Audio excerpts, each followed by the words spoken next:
The most recent data that has been presented regarding what we call the sidedness of colorectal cancer has been a subject of much investigation. So we know that right-sided colon cancers now, regardless of the kind of chemotherapy you give to those patients, they're going to have a different survival. So basically the survival for patients with right-sided colorectal cancer is going to be worse compared to the ones on the left-sided colorectal cancer. And that came to the question, is there anything beyond just sidedness that leads to that potential outcome? To answer that question, or at least to be hypothesis generating, we decided to take the samples that we had at the University of Pennsylvania at the Center for Personalized Diagnostics.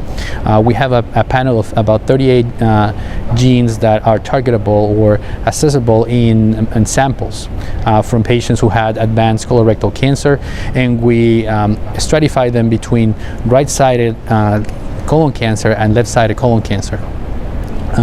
When we look at that data, we're looking for specific mutations or genomic alterations that may justify why those patients are not doing as well, just not simply because of the location of the tumor, but also if there was any molecular underpinning that may explain the reason why these patients had different outcomes. The finding of the study, we have over 250 samples from our center. We found that amongst the different genomic alterations, there were two that were the most common ones and were statistically significant. The first one was the BRAF mutation, and the second one was the CTNB1 mutation, which is a beta-catenin mutation.